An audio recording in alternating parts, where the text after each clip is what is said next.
All right, we're going to get going here with the Week 2 press conference with offensive line coach and offensive coordinator Mike Bloesch ahead of Cal's road trip to Auburn to face the Tigers on Saturday at Jordan-Hare Stadium. We will get started with Jeff Rado from the Cal Sports Report. Mike, how you doing today? Hey, Jeff.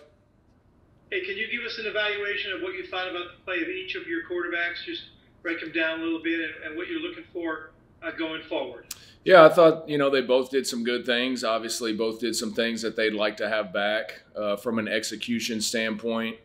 Obviously, Fernando threw it a little bit more than Chandler just because of the play count, really. We planned to get those guys equal reps going into the game, and kind of the way the game played out, it didn't quite work out for us. But feel very confident in both of those guys still, and looking forward to watching them continue to grow. Is it likely we'll see both of them again Saturday? I think so. Thank you. We'll go to Cody Henderson from the league winners next. Hey, Coach, two-part question here, but given some of the injuries already on the offensive line, what's your overall assessment of how they played on Saturday, and where do you think they can improve for this week against Auburn? Yeah, not to our standard. Was obviously a little bit disappointed after game one with some of the situational football things that arose. And injuries are part of the game, and that was the battle cry. And what I talked to those guys about Sunday is it doesn't matter who's in the game. We have a standard and expectation of how things are supposed to get done. And I expect us to bounce back and play much better this week. Matt Moreno from Cal Rivals. Morning, Coach. What was it like for you to just be back, calling plays, and was there any rust to get off, and what was kind of things like with just the iPads and helmet communication, all the kind of operational stuff? Yeah, no, it was great. I mean, obviously, I intended to call more than 22 plays in the first half, and I think the big takeaway for us as we sat down and watched it as a staff is, the difference between really good football and not good football is about this much. It's, one guy taking the wrong step on a pass set. It's one guy at the top of his route not coming back towards the quarterback. So all correctable things. But we know that offensively, once we get the first down and we get the drive started, we can dictate the tempo. And I felt like when we did that, we played up to our standard. But obviously, too many 3-and-outs, situational third downs was not good. We were good on fourth down, and we were good in the red zone. So that was some positives to take away from game one. We'll go to Thomas Dunn for Right for California. Good morning, Mike. A lot of musical chairs with your offensive line unit. How do you evaluate what they have done, and then knowing that you may have more at your disposal coming this week? Yeah, I mean, that's my job is to try to find the best five. So, I mean, whatever it takes, we've got to put our most talented and our best players on the field. So if that means moving some guys around and working some different guys in at different situations, we're going to do that. I mean, at the end of the day, we have to put our best players on the field, and when one guy goes down, then it's always a reevaluation of who's the next guy up. Because if maybe your sixth best O lineman going into a game is your backup left guard, but your right tackle goes down, then there's going to be some shuffling that goes on in situations like that. So that's something we sit down and address every Sunday. After the game and going into the next week, and obviously something that we're going to continue to evaluate as this week goes on. We'll go to Jake Curtis from the Cal Sports Report. Yeah, Mike, any surprises in your mind as far as players on the offensive side, particularly at wide receiver spot? Yeah, I mean, I don't think I was surprised at all by Isaiah Hunter. He was a guy that we pointed out at the end of fall camp.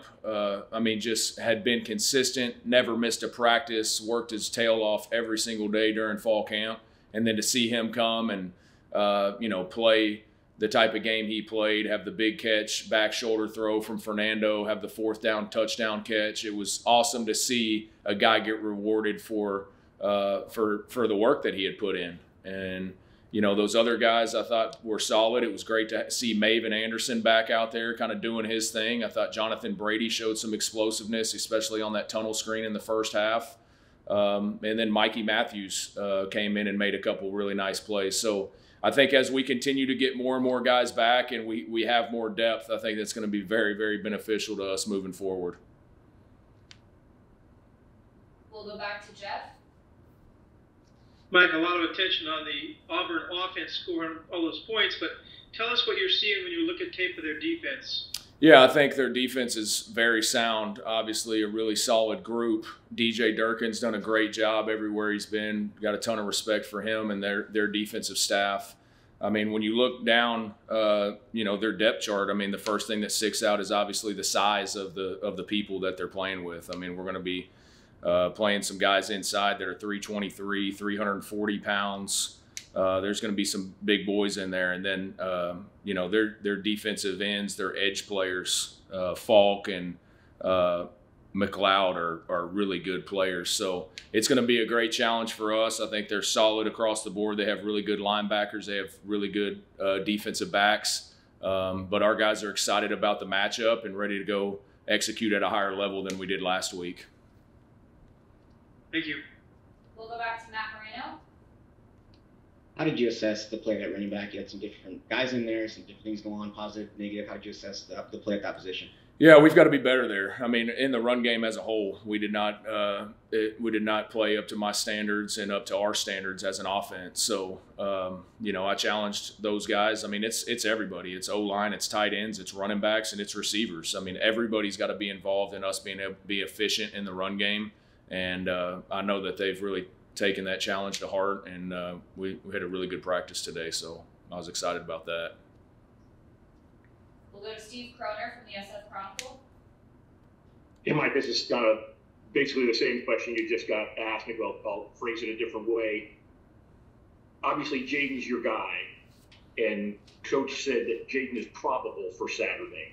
If Jaden somehow is not available, what is your rotation at running back then? Yeah, I mean, we'll still have Jet.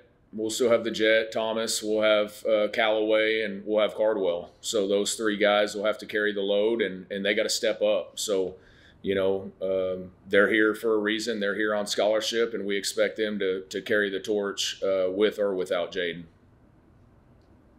Great, thank you.